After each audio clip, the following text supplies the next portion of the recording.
সংসদ সদস্য তার বক্তব্যের সময় গণভোটের 4টি প্রশ্নের কথা উল্লেখ করে প্রকারান্তরে বিরোধী দলকে অ্যাকুইজিশন অফ ফ্রডের আওতায় তিনি নিয়ে এসেছেন। তিনি বলার চেষ্টা করেছেন যে বিরোধী দলের পক্ষের লোকেরা সরকারে থেকে, অন্তর্বর্তীকালীন সরকারে থেকে তারা 4টা গণভোটের প্রশ্ন নিয়ে এসেছে, তার 2টাতে তারা হয়তো সম্মত ছিলেন, 2টাতে ছিলেন না।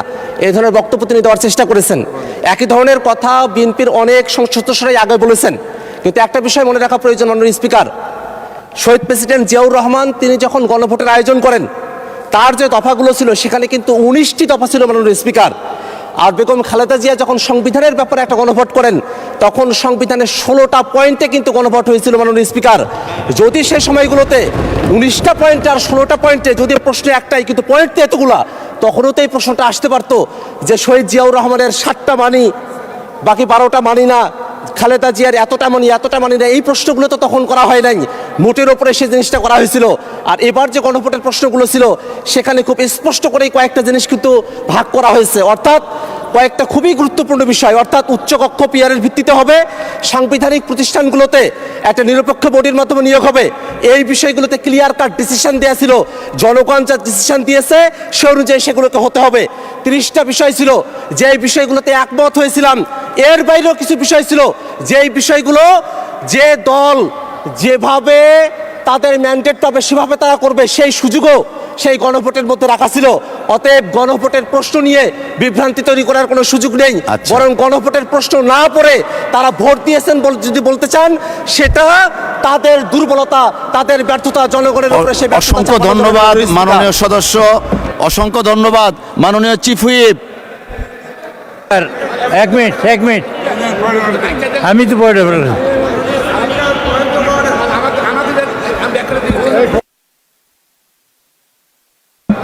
মাননীয় চিফ হুইপ আপনি প্লিজ শেষ করেন না। মাননীয় চিফ হুইপ আপনাকে ফ্লোর দেওয়া হয়েছে।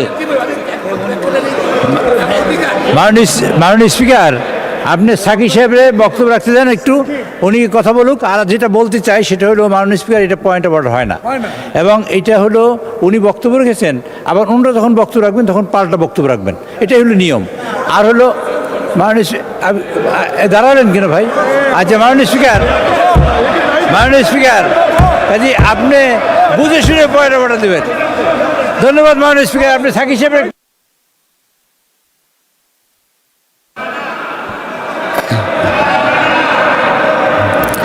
সবাই দয়া করে বসেন। এম মাহবুবউদ্দিন আপনি বসুন প্লিজ, এদিকে আপনিও একটু বসুন প্লিজ, বসুন। মিস্টার জুনায়েদ আপনার সময় 1 মিনিট। 1 মিনিটে কিভাবে পয়েন্ট অফ অর্ডার জবাব দিবেন? না, it's not point of order, আপনি জাস্ট 1 মিনিটের মধ্যে যা বলতে চাচ্ছেন শেষ কেন করুন। ব্যাখ্যা করছি মাননীয় স্পিকার, আমাকে একটু সুযোগ দেবেন। আমি মাননীয় সদস্য জনাব আক্তার হোসেনের কথার পরিপ্রেক্ষিতে বলি, সত্যের খাতিরে এবং ইতিহাসের রেকর্ড হিসেবে এটা বলা দরকার। প্রথম বিষয় হচ্ছে যে আমরা এর আগের দিনে বক্তব্য আমরা বলেছি যে জুলাই জাতীয় সনদ তৈরির ঐকমত্য কমিশনের প্রথম টাস্ক ছিল জুলাই জাতীয় সনদ তৈরি করা, এবং সেই বিষয়ে আমরা নোট অফ ডিসেন্ট সহই ঐকমত্যের জায়গায় পৌঁছাবো, এটাই ছিল সিদ্ধান্ত। সেটা পৌঁছানো হয়েছে এবং সেটা স্বাক্ষর হয়েছে। প্রথম পর্ব শেষ হলো। দ্বিতীয় পর্বে এসে জুলাই বাস্তবায়ন আদেশের প্রশ্নটা এসছে। সেখানে আমি গতকালকেও বলেছি যে আমাদের দলের পক্ষ থেকে আমরা সংবিধান সংস্কার পরিষদের দাবি তুলেছিলাম, তার যৌক্তিকতা কেন সেগুলো আমরা ব্যাখ্যা করেছিলাম। কিন্তু আমরা সাথে এটাও বলেছিলাম এটা ন্যূনতম একটা জাতীয় ঐক্যমত্যের জায়গা হতে হবে। এটা তো আমি দাবি করেছি, আমার দাবি মানেই তো এটা অন্যরা গ্রহণ না করলে এটা গৃহীত হয়ে যেতে পারে না, নাম্বার 1। সে কারণে আমরা যেটা চেয়েছিলাম, 2 মিনিট বাড়ান সময়, আরো 2 মিনিট সময় বাড়াতে হবে, এই কারণে যে এটা পয়েন্ট অফ অর্ডার, এই কারণে রেকর্ড আকারে থাকা দরকার।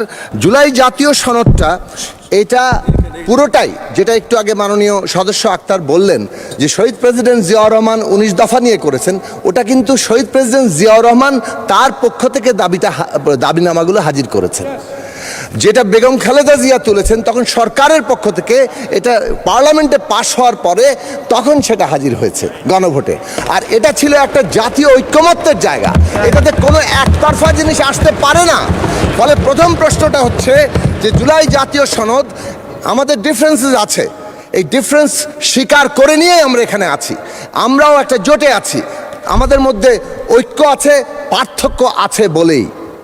যখন কোনো পার্থক্য থাকে না তখন ঐক্যের প্রসঙ্গই থাকে না।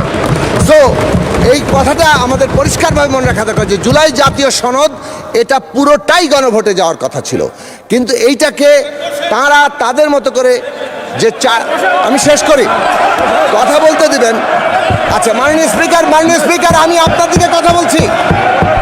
মাননীয় সদস্য আপনি দয়া করে বসুন। মাননীয় স্পিকার আমি আপনার দিকে বলছি একটু জি। হিস্টোরিক্যাল রেকর্ড রাখার জন্য। এই জুলাই জাতীয় সনদ এটাই পুরোটা হ্যাঁ না ভোটে যাওয়ার কথা। এখন এটাকে যখন ওনারা 4টি পয়েন্ট এনেছেন, সেটা ন্যূনতম জাতীয় ঐক্যমত্য হয়েছিল কিনা সেটাই সবচেয়ে বড় প্রশ্ন। টু বি রেকর্ডেড, এটা জাতীয় ঐক্যমত্য হয় নাই। যদিও আমার কি মত, আমাদের দলের কি অবস্থান ছিল সেটা ভিন্ন হতে পারে। আবারও বলছি, গণতন্ত্র মানে আমার প্রস্তাব যদি ঐকমত্য না হয়, আমার প্রস্তাব গৃহীত হলেও সেটা জাতীয় ঐক্যমত্য যখন ট্রানজিশনের ভিত্তি, তখন সেটা গৃহীত হতে পারে না। সেই নৈতিক রাজনৈতিক অবস্থানটি আমাদের গ্রহণ করা দরকার।